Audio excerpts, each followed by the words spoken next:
for staying with us and welcome back. Good morning. My good name is Brian Sanko and you're still watching hashtag Y in the morning. If you missed Stephanie's conversation, you'll absolutely find it on YouTube. Now, in this conversation, we're delving into matters the digital economy. And Kenya has made tremendous success in curating a sustainable digital economy with a focus on financial inclusion and digital skills. According to a report published on the Communications Authority of Kenya, it's expected that the digital economy arena in Kenya is supposed to contribute up to 662 billion Kenya shillings to Kenya's GDP, and that is by year 2028. With the Kenyan Gen Zs taking over the virtual space by storm right here, what exactly does it take to thrive in the digital space? And that is the conversation we are delving into. And guess who I'm interviewing? I'm going to be speaking to Brian Magati, alias Mahatma Gati. He's a creative director at MGT Creatives. Good morning, Brian. Good morning, Sakwa. Great to meet you. Amazing to be here. Actually, one thing that caught my attention when you shared your poster that you're coming here is the feedback and your friends saying they're so excited and happy for you. I think I want to be friends with your friends. But I mean, it was so crazy to the point where I was actually talking to one of my friends. I'm like, how do I respond to all of these comments all in one go? Because I posted that poster while I was at work. So I'm continuing with my daily stuff. And then I come back to 20, 30 comments. I'm like, naanza ku reply sangapi. So I really love how my community just supports me. It's amazing. That's amazing, for sure. But I love the fact that you're also used to it, because your whole entire, say, profile and what you currently do revolves around the digital space. But I understand you have a background in being, you come from, say, an environmental kind of profile or profession. So how did you morph maybe from being an environmentalist to the digital space? I'd just like to hear your story before we get to, we cut it to the chase here.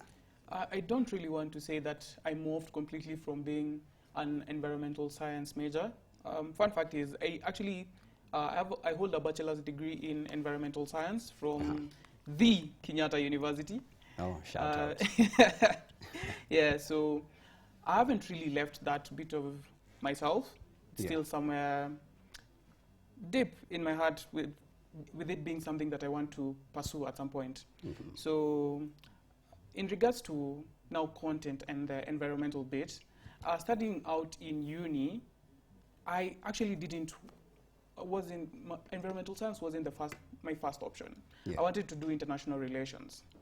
Then I had a conversation with my folks and different people, and then I landed on environmental science, and it became something that I grew in love with. So did it, finished uni, passed, amazing. But in between uni, I was also creating content. I've been creating content for as long as I can remember. As soon as I got my first one, I think it was an Alcatel something, I was creating content. And back then the quality was, Jesus, concerning. I wasn't good at editing. I wasn't good at cinematography. I mean, my pictures zilikuwa very highly saturated. Unaangalia picha unaona tu inakaa ni kama imepakwa turmeric. Yellow. But slowly by slowly, I got better at it, and it became, it's a hobby that became something that brings in money, and that's when I started being serious about it. What year? I think I started earning properly in content creation at around 2022. Yeah. So 2022, that's when you had graduated in 2021? No. I graduated from uni actually last year. Oh, last year. Yeah. So you are literally, you're saying you're trying to carry along all these professions at the same time you're still schooling. Yes. But then let's get maybe to your very, very first gig. What was it, and maybe did you get paid well? Because everybody who wants to be an influencer, at least you want a project that makes you money. So what project was it, and how much were you paid? I wouldn't mention the first, but I will mention the first that actually made sense for me. So I got called to cover an event on Gong Road. It was an event. It was a party of sorts. Our friends just coming along, and the friend wanted to make it something that would happen occasionally. So he'd seen me shooting a while, and then he was like, Magati, unaweza kuja ucover to event, it's not taking that long.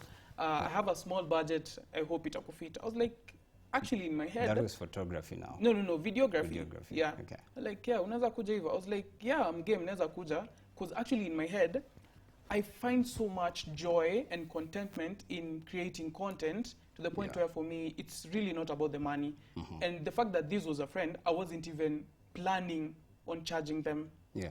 I was just going there because one, it's something that's outside. I love being outside. I love having fun. And two, I'm going to do something that I like, something that I enjoy. For me, it comes really naturally. Yeah. So the fact that Ali mentioned budget, I was like, wait a minute, you're willing to pay this?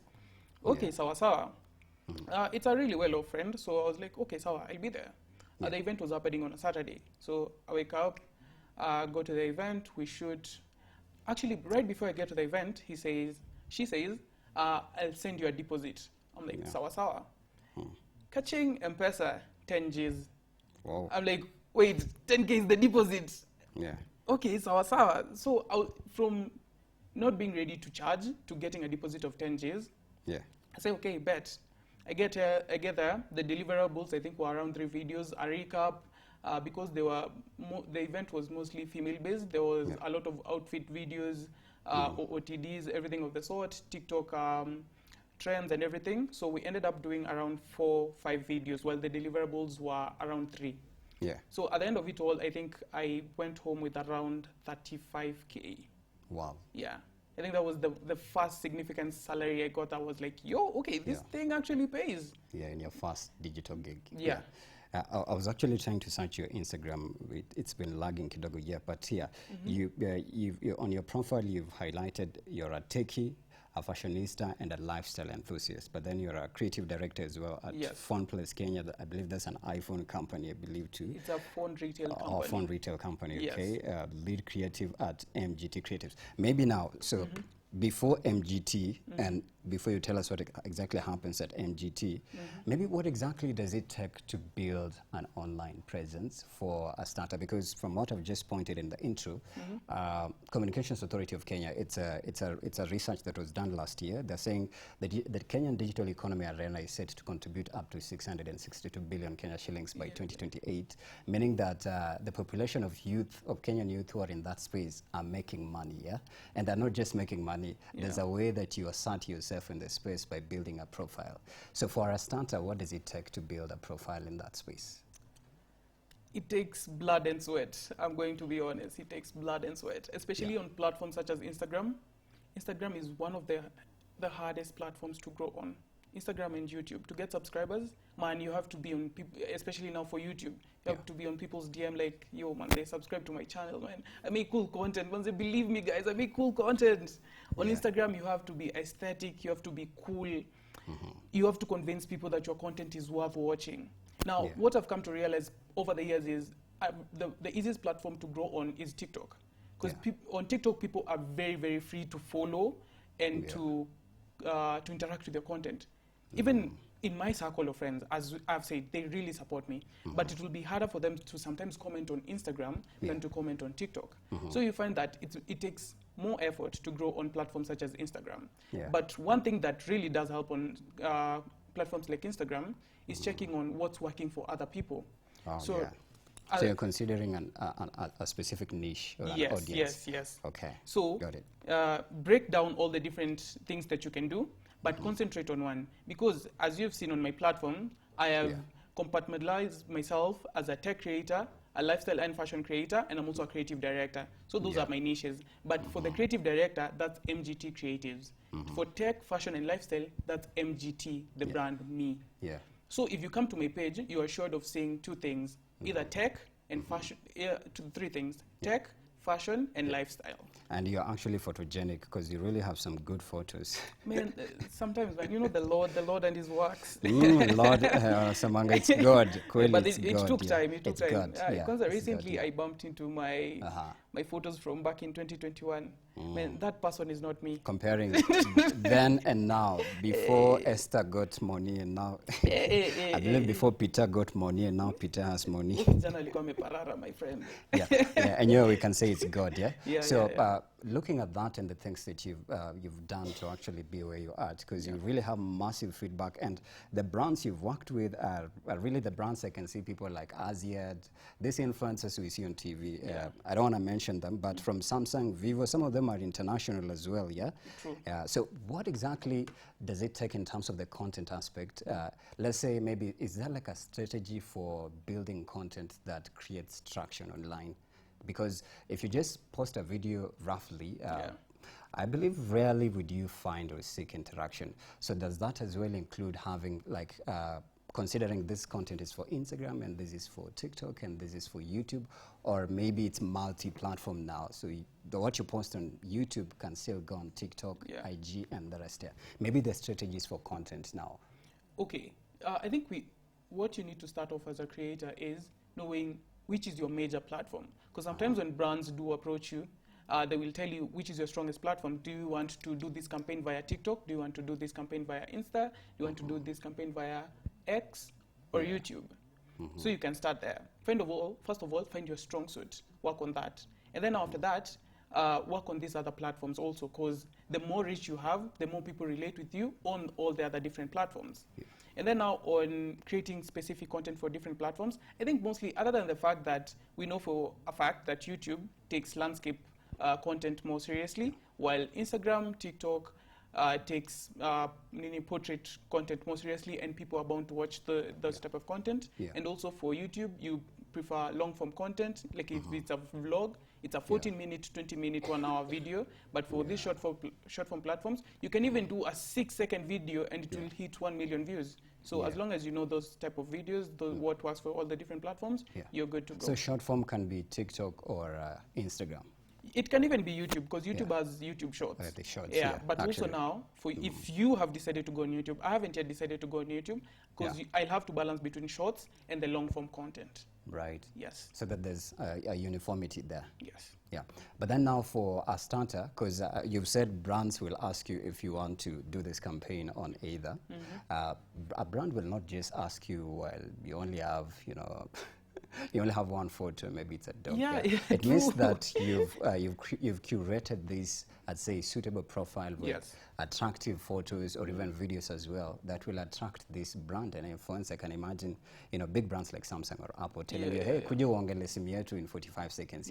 Probably there's things they'd consider. Maybe if you can just share for a Gen Z starter who's watching true. and they'd like to work with the brands you're working with, what will they consider, especially for social media? I think, first of all, even to start off, I think there's something you've said that actually even reminded me of something, is you can't have one picture on your platform and expect brands to work with you, or even expect your influencer friends or some of the other people to follow you. Because I've even, we've had this conversation around my circle of friends who are influencers, and some of our other friends were asking, hey, Magati, mbona unifollow back on Instagram? And I'm like, bro, you literally don't have a photo there. It's social media. We are not socializing. I mean, you relate with my content, and it's not in bad blood, but at least have something that I know if I come to your page, I know I'll get this. You get?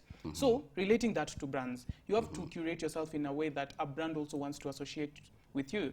Sometimes there are other influencers who tend to go with clout. Others will go with a very aesthetic page. Others will go with skits. They are funny.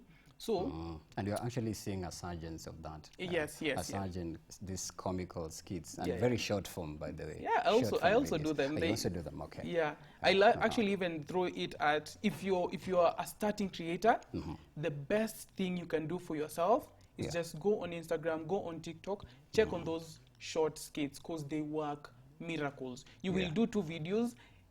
There's a very high percentage you might hit 1 mic, and with those short form skits, a lot of people, you get to get a lot of following from them. Like for me, for example, I think I've gained around 1,000+ followers in the last year, and it's mostly because of those skits. Because I started doing a little bit of those, and I saw how much interaction they bring for you. So for a starting creator, I'll tell you, do those skits.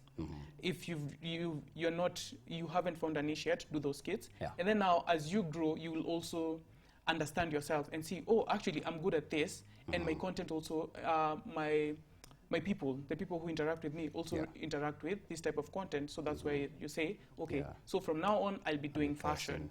From now on, I'll be doing tech. From now on, I'll be doing cooking content. But you do tech, fashion, lifestyle, which is multi. And I love that. But you'll tell us, why the tech part and the lifestyle part and still fashion, But then that means there's a bit of consideration in terms of numbers. before a brand says, "Hi, I am Apple, and can we talk?" Okay, yeah, they do consider Must numbers. you maybe have a cumulative number of followers, let's say for IG, TikTok, or literally the whole entire social media platform from Facebook to Meta and the rest? Yeah. As per my interaction with brands, it varies. Sometimes they will consider numbers, sometimes they won't. Because also, in terms of the influencer space, there are micro influencers, there are macro influencers, and then there are mega influencers. So who are micro and macro? I think I would consider myself a micro influencer. I don't have crazy numbers, but I have crazy interaction.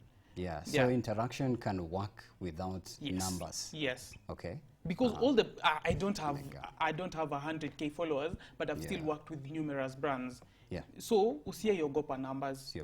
I think work towards interactions. Work towards your interactions. Yeah. And then now there are the mega influencers who have 100K, 200K, 1 million followers. There are specific brands who will work with those types of people. Au pekee ndio work for that campaign. And then it doesn't even necessarily mean throughout their whole period they will work with those people. They'll have different segments. Like there's a recent brand I worked with, so they were launching a device. I think I worked with Techno recently.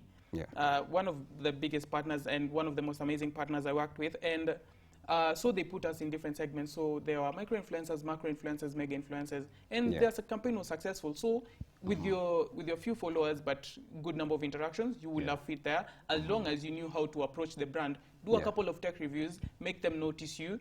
Make sure you do your work in a very good way, to the point where it's not the same thing as everybody is doing, so that they notice you and see value in what you can bring to the table. So in as much as you don't have the numbers, you have the value in terms of the quality of content that you're doing. Yes, exactly. Yeah. I like that. Now, just some of the brands you've worked with, and these are big names. Madfun, I believe that's an event company that brought Banner Boy recently. I can see the Joyride podcast. You said you still work with them. Yes. Sister Kucho, I think I've seen Katko. Katko, I saw a TikTok somewhere. Looks by Steffi, she's really doing a lot as well on social media. Yes. And Misunderstood Community there. Wow. Where did you get all these brands, bruv? Where did you get all of these brands? Yeah. I think to start off is collaboration. Because say, for example, for Madfun, we collaborated with Quello Creatives. He's also a creative director, one of the best people I know in this industry. So Madfun contacted him and said, we want real-time content for Banner Boy. He's coming in, we need promo videos. During the event, we want videos to go up as soon as they can. And then I'm a very fast editor, so Quello called me and then he said, I want to partner with you. We also have one of our other friends, he's called Ian. We also partnered with him. So if you go and check the timeline for Madfun when Banner Boy was here, as soon as he was off the stage, there was already a video up on their platform. So that's the niche we really cover. So how I got into contact with all these brands, first of all, collaboration with other creators. They will introduce you. Because in our industry, the cake is so big. Buda hii cake huwezi maliza solo. It will overwhelm you. So share it with other people and more cake will come. Also, I have a very good community, especially now in regards to church and the people I hang out around with. Because I believe each and every person you've mentioned there was a referral. It was a referral? It was a referral. Like, yo, MGT. That means you have a good reputation out there. I tend to over-deliver so that I can maintain that. Delivering, I get that. And that's a strategy, actually, because somebody will say, me, I'm an influencer. Me, I'll do a 45-second video, post it, usinipigie tuma pesa. Because you have the numbers. But for you, you go an extra mile of trying to, fulfill the objectives of the client, which is an incredible thing. But then as well, would you say, in terms of strategies of now visibility for a starter, what should you do to ensure that you have a visible profile where people are constantly visiting and checking? I love the fact that Instagram can actually show you how many people visited your profile in the last 30 days. Yes. Now for a starter, how do you create massive visibility for yourself? I mean, this is very cliche, but I will always go back to it. It's consistency, brother. No matter how cool or amazing your content is, if you just post one reel a month, people will forget about you. They'll just say, oh, ile reel moja, okay, sawa, Ivo, you don't have anything new. If you see all the big creators who are doing, who are moving mountains in the industry right now, they post at least 2-3 times a day. Yeah. I post once a day, and I feel I'm not doing enough. Some of my other friends say I'm overdoing it, and I still feel I'm not doing it. But you don't feel it, yeah? I don't feel it. Like you're underperforming. I feel like I'm underperforming. Okay. Yeah, and I'm someone who, I have to edit around 3 videos a day. Yeah. For all my different clients, for myself, I have to edit at least 3 or 4 videos a day. So I think to create a presence, be consistent, create a schedule, a content schedule, make sure you know if you can bulk shoot, well and good. So bulk shoot on Monday, and then schedule all this content throughout the whole week so that you always have something going up. And then also learn the different platforms. For example, I know for a fact from around 7 to 7:30, watu wako kwa moti wanaenda job. So they will be on their phones. Yeah. What will they be checking? Social platforms. Right. Yes. You know, people get off work at 5. That is 8:30 a.m. too? At around from 7 to 7:30, 8:30, because now for corporate, people have to be in the office by either 8 or 9. Or they're in the car so driving in between there, they're commuting, they'll be on their phones. Exactly. And then there's also the break in between lunch break. There's also a small window right before 11 when, say in the office, people are having tea, you see? Yeah. And then most corporates leave office at around 5. So you check on the space between 6 and 7. 7 to 8, people are usually busy at home, eating, showering, and then after that, they're in bed watching before they sleep. So you time through those different windows. And then you'll find that they have more interactions and visibility. Exactly. I think such sentiments can only come from an expert who's done a research, because your sentiments are not like an ordinary kind of a common Gen Z who's just somewhere trying to figure out life. It means you've been through it and you've done your own research, and this is how you've managed to master the art of actually captivating audiences. Now let's move into the content creation aspect. Are there maybe skills that you need to create visible content, attractive and striking content, and maybe what are the tools as well now that it's an avalanche of so many AI tools? And we'll talk about how AI is influencing digital content creation in just a bit here. In regards to tools, first of all, I think people tend to say, oh, equipment matters and everything, but I'll tell you for a fact, it only starts with whatever you have at the moment. So, for example, if you want to start creating content, mostly it's videography. If it's photography, still, the one thing you need is a phone. So we can start there. All you need is a phone. Be it an Android, be it an Apple device, either works. So start from there. Then start learning how to use editing platforms. From, I think the first one I can remember I ever used was InShot. InShot got out of the way. I still use InShot, actually. I still use it because haina ads kama nini, kama CapCut, exactly. Yeah. And then now there is CapCut. Yeah. CapCut is amazing. But now the problem with that is it has a subscription fee. Yeah. For premium options, But now if you're a creator who wants to make it, you'll then realize Instagram, Meta, released their own version of CapCut, which is called Edits. It's just launched like 2 days ago. Yeah. And it's completely free. It has all the features as CapCut. So, kama ulikuwa unaona CapCut is your hindrance that I can't edit because most of the things, they are ads, they are pro features I cannot access, move to Edits. The best thing you can do for yourself as a creator is have continuous evolution of the person you are and how easy you can make your life be. As you've said, AI. I use ChatGPT and Gemini on a daily because coming up with concepts, coming up with scripts is the hardest thing.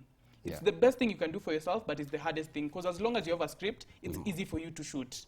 But how do you come up with this script? Just do the most simple of things. Send a prompt to ChatGPT. I want to do a review on the new Technocam 40.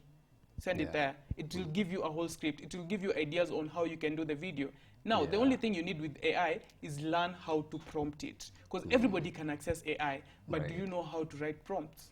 Exactly. So it's not just about texting, hi, can you Google for me Brian Magati and what he does? No. Is that enough? It's not enough. For example, if you want to know about Brian Magati, go take, for example, a screenshot on Instagram of my page, load it up onto ChatGPT because it has a feature where you can upload a picture. picture, so that ChatGPT has more reference of who Brian Magati is. And then after that, say, Brian Magati is a digital creator, he's a creative director, he's an influencer. Can I know what it takes to do what he does? Yeah. And then break it down into 4 simple steps that someone can easily do. Yeah. You see, there's different prompts. There's a picture, there's a description of who Magati is, and you've also told AI to break it down into 4 simple steps, which anybody can understand. So it breaks it down for you into the most simplest of ways, so that you can grow easily and you can understand what you're doing. Yeah. Yes. I love that. From your experience with AI tools, would you say it has made your, I'd say, your content creation and profession easier, or you are still competing? Because the AI tools are so many. Gemini, you mentioned Gemini, there's DeepSeek, there's the other one inaitwaje ile yenye wamelaunch Microsoft iko na jina yake, I've forgotten it here. Yeah, now ChatGPT and the rest. So how you, let's say, trying to adapt to some of these editing apps so that you know it's a edit video, it's a prompt, because there's a conversation as well where I think there's a tech expert who was saying there's a way that, is it agentic or generative AI is going to actually throw off influencers, because there's AI that can create a video, create a photo, put a caption, put an image, prompt it, market it, deduct the payments, send you a receipt, and give you the metadata without having an influencer or anyone famous. So from such a perspective, would you say you're competing to adapt to AI, or you've embraced it and you're using to advance content creation? To start off, I'll say I've embraced it. Not out of fear, but out of, as I've said, evolution. You have to evolve. So I think once AI now started being like a big deal, people were like, wow, boss, manzemi, I'm a designer. Iki Twitter nitolea job. All brands are creating posters with AI. And I was like, okay, yes, they are creating, but who's writing those prompts for them? It has to be someone who has an art in design, who has to know this is how a design is supposed to look like. Because at the end of the day, AI relies on prompts. I have a very good friend who does design. His name is Newson. So on his page, he markets how he uses AI to create his posters. And then I sat down and thought about it. Newsom. He's called Sir Newson. He designs for one of the biggest influencers in the country, Kina Mkuru and everything, Kina Phil and everything. So I went and looked at how he does his work. And now on my day-to-day, from scripting, from coming up with, there's a new series I've started where I do outfits and then I break them down into each and specific item, like say a shirt, a trouser, and the pants. All that picture was generated by AI. So I send the picture on ChatGPT, I say, lay down this outfit as a catalog. So from then on, I can break down to my audience. So this is the shirt I'm wearing. The reason why I chose this shirt is because it's nude. It pairs really well with the cargos. The reason I wore the cargos is because I was going for an interview, but it's not a serious interview, so I couldn't wear a suit. It was about digital creation. Sezi kuja tuongea na wewe sako wa digital creation, na nimevaa suit, utaniuliza form. I'm a creative. I don't look creative. You get? So stuff like actually, that. your look is creative, I'd say, from the Thank ring, you so much. the watch, the glasses, the beanie. and the color coding, Thank you so much.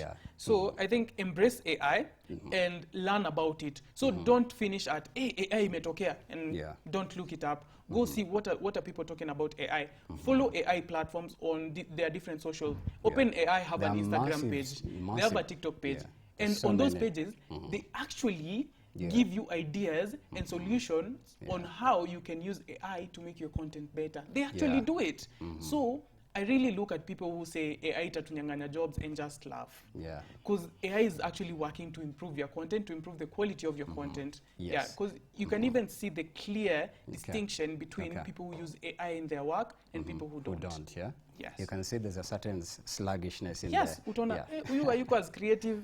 I'd love you to be my mentor in that space. But one thing as well, before I forget, TikTok has a STEM icon actually, where they have science, technology, and actually all this. And these short form videos are educative to actually help you to escalate content creation. I think a lot of people haven't actually gone through that, the STEM page. Icon, there's a friend of mine who also did a poll on how many of you have interacted with the STEM platform on TikTok, and the numbers were dismal. They were just, Jesus Christ, you all don't interact with all of this. Because I think the best thing you can do for yourself as a creator, because for me, I cannot say I have a master's in digital creation, so I don't go for a master's. So then how do I learn? It's going on different platforms, going on YouTube, going on TikTok, on the STEM page, and learning how you can grow as a digital creator. Right. Yeah. Absolutely. You mentioned something before you said this point about, I believe those are GRWM.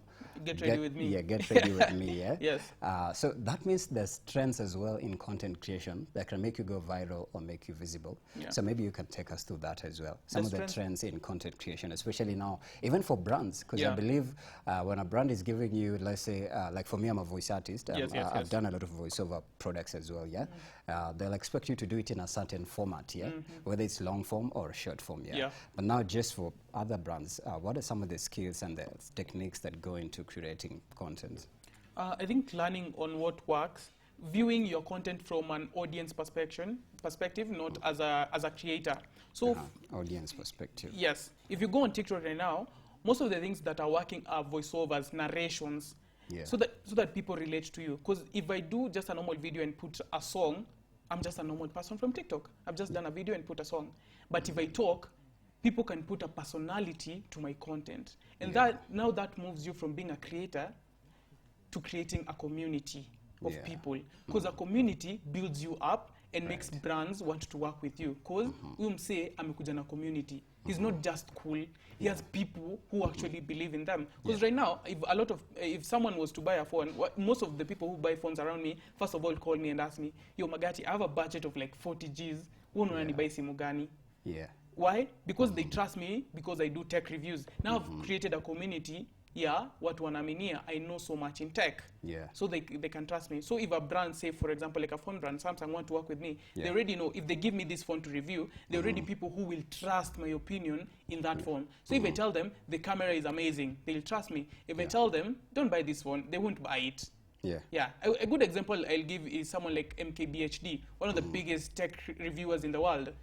If that guy decides to topple your business, if you're a starting company or if you're a company that's going, that's still happening, he will topple it. Because a lot of people in the tech industry trust his word because he's reviewed so many products and he's very well learned in terms of tech and everything. Is it the Apple guy? The one who reviews the next Apple iOS device? Yes. So there are a lot of people in that ecosystem. There's MKBHD, Mr. Who's the Boss. So those are actually two of the biggest tech reviewers in the tech space. I'm seeing the the tech companies you've worked with. I can see Realme, Plate Shakers, Oppo, Samsung, Vivo, OnePlus, Camon, 40, Madfun. So, for example, now like Samsung, what projects did you execute for them? And compared to Oppo, and in terms of, let's say, clientele, looking at it from a content creator's perspective, maybe what differentiated what you did with Samsung with what you did with Oppo, or it's the same thing? For Samsung, I think it was the launch for the Folds last year. They were launching the Fold 6 and the Z Flip 6. So we went to the event, covered the event, and our Phone Place Kenya, of course. And then this year they launched the S25 Ultra, the S25 series. So when they covered the event, also under Phone Place Kenya, because now under tech reviews I work under Phone Place Kenya. So I'm there on retainer, I work for them, I do tech reviews and everything of the sort. They're amazing. So for them it was coverage. For say companies like Oppo, Tecno, Infinix, I've mostly been doing either event coverage. For Infinix, they did release the Hot 50i series last year, so I covered that one. And then now for this year, they have released a new phone, that's the Infinix Note 50 Pro, which we're also doing reviews. And so it's actually, the deliverables are different. So sometimes it's an event I'm covering, sometimes it's a review I'm doing, sometimes it's showing features of the phone, AI features and stuff of the sort. Vivo did release the Vivo V50 just a couple of weeks ago. For that, they wanted us to showcase how good the camera is and all the different AI features. Content creators, or not just you alone? We are actually 3. So under the creative department at Phone Place Kenya, we are 3 people. There's me, there's an amazing creator called Teslin, and then there's another one called Yvonne. Yes. Awesome. Now, trends as well. Are there trends in digital content creation? Of course, there are always trends. That's everything about the digital platform. Which one is the most striking that you use that works for you best? In terms of tech or in terms of fashion? In terms of tech as well, and curating the videos, most especially visuals where people can see. I think I'll start by asking a question. What's the first thing you think about when you're about to buy a phone? When I'm about to buy a phone, I think about its presentation, just the way it looks like this. But then the technical aspects is the storage, the camera. I think those are the technical parts as well. Yeah, but I want to look at it in a perspective where is it trendy? Is it the latest gadget on the market? How is it going to serve me? Yeah, that's. So I think for that it comes with the type of device. Say, let's start with tech. The type of device you're marketing. Because if, for example, if it's an iPhone, which is the best thing I can market for you for an iPhone? First of all, it's probably the new chip. Because if it's cameras, iPhones have had amazing cameras since the iPhone 7. I can still have an iPhone 7 here and it will take an amazing picture. So for an iPhone, the trend I will usually hope on to sell the phone for you is probably the battery life and the new processors. Because if I tell you if it's a camera, mtu ataniambia iPhone imekuwa na camera poa kutoka kitambo, why do I need to upgrade? But if I tell you the battery life is improved, because most of the people who use iPhones complain about battery life. If I tell you the battery life is improved, you'll be like, okay, then I probably have to jump on the next one. If I tell you they have a new A18 Bionic chip, you'll be like, oh, for real? What does it do? It has Apple Intelligence. Oh, for real? Yes, it can generate pictures for you. You don't need ChatGPT. Oh, for real? Yes, I'll update to the next one. That's shocking, actually. Exactly. In my mind, I'm like, oh, for real? Like you're saying, oh, for real, I'm also doing it. Yeah. And then now for, say, like, for example, if I'm marketing for you an Infinix, I'll tell you, it has a new 50 megapixel camera. It has a sensor at the back that can monitor your heart rate. And then you're like, wait a minute. And then I tell you it's on a budget, like it's not over 30K. And then you're like, you're serious? I can get that for below 30K?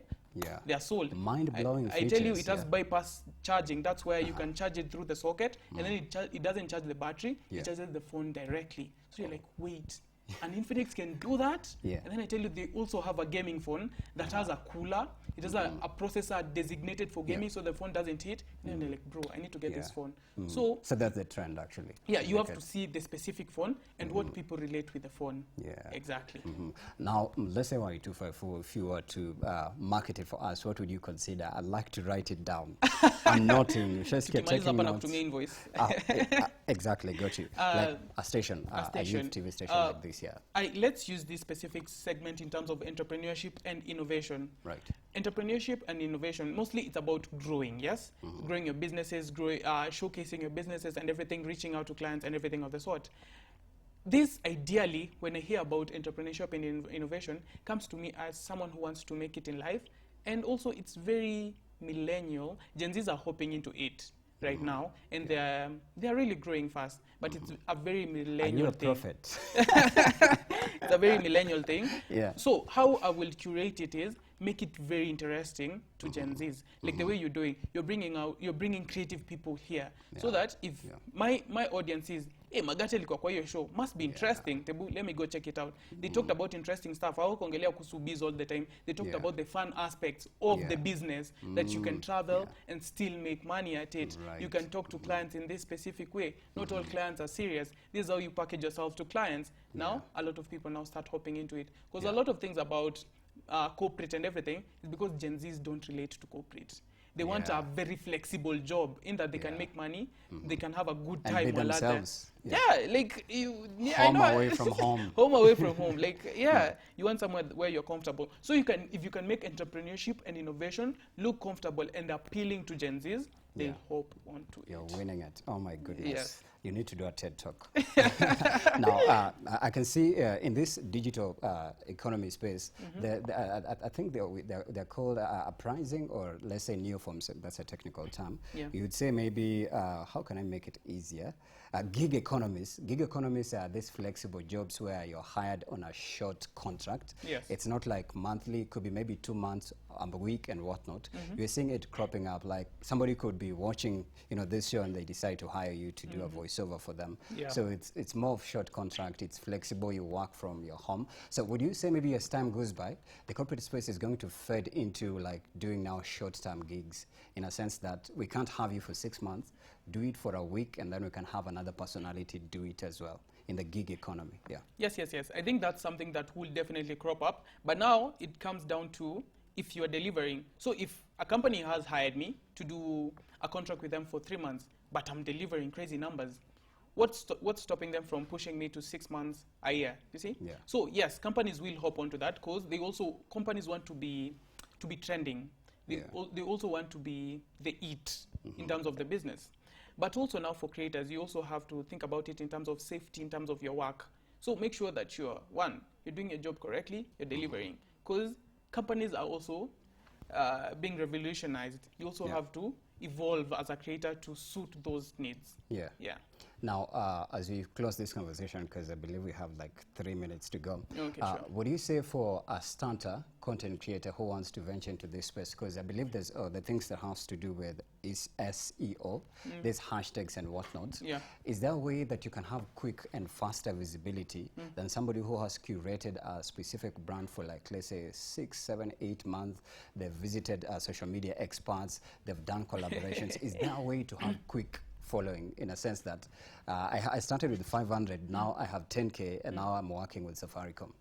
Yes, there is. But how it's is also, that? Because we've seen cloud chasing with celebrities here, and it's working actually. Yeah, for it's them. working. Yeah.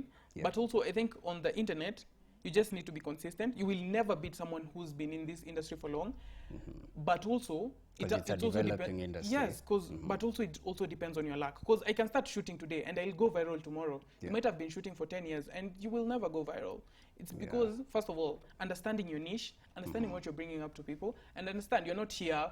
Don't concentrate on the numbers. Concentrate on creating quality content. But if you're approaching brands, usiseme, I'm not doing it for the numbers, I'm just doing it because it's quality. Target your content in a way that brands see, okay, there's something this person is doing here that we really want. Because right now, say for example, a company, say like Coca-Cola, they're targeting how Coke is, there's community, there's friendship, there's happiness, there's vibes in terms of... I've seen the ad as Yes, well. yes. The lady is laughing at the guy. Is it Brayo or who? Yeah. So if, say, for example, right now I want to target Coke, Coca-Cola, I just buy a Coke, 2 or 3, get some of my friends, I shoot really good content, and I share it to my friends. And I'll be, wait, upper, and then comment.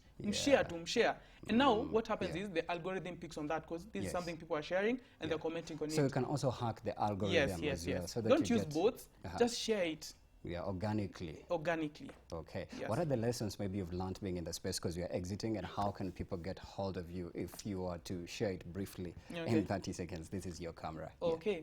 So something I tell everybody who's coming onto the creative space, first of all, kiki ni kubwa. There's a lot of money in this space, usiogope. But also, just know the fact that in the creative space, you also have to be stable. So, for example, have a side gig on the, have a stable gig on the side, and then have content. Because at the end of the day, when you're working with brands, most of the time the money comes after 2 or 3 months. So if you have a stable job on the side, it gives you security in that you can be a comfortable creator. So get onto that, be creative, be innovative, and at the end of the day, you'll make it. What do you do at MGT? I think you had partially mentioned it. Yeah. So at MGT. Is there a way Gen Zs can get to MGT and get a gig? Yeah, for sure. I actually even come with one of my friends who's one of us at MGT Creatives. So at MGT Creatives, we cover events. We create engaging content for influencers. So for example, if you are an influencer and you're facing creative block, we are very creative. We'll always have an idea on how to package yourself and do that video for that brand in a way that you'll get interaction. So we've worked with various influencers on different platforms. You can go through our page at MGT Creatives on Instagram and on TikTok. You got a number? Yes, we do have a number. So you can reach us at 0111 460 718. 0111 460 718. Thank you so much. I'd love to have a part 2 conversation with you because you have endless insights about the digital economy space and what you're doing. I think there are so many questions that I can't manage to ask because of the interest of the program rundown. But thank you so much. We have been interacting with Brian Magati, alias Mahat Magati. Next time atatuambia Mahat Magati likujaje. He's a creative director at MGT Creatives. Thank you so much for your invaluable insights and being here today. Thank you so much for having me. Thank you to you two back at home for tuning in exactly from 7 a.m. to 10 a.m. We'll absolutely see you tomorrow bright and early right here.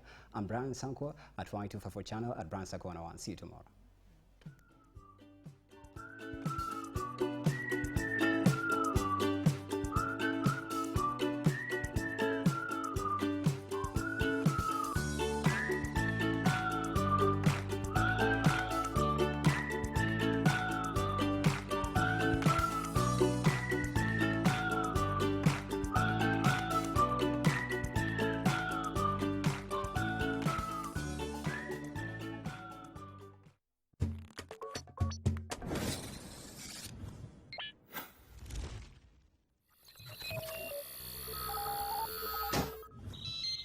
Y254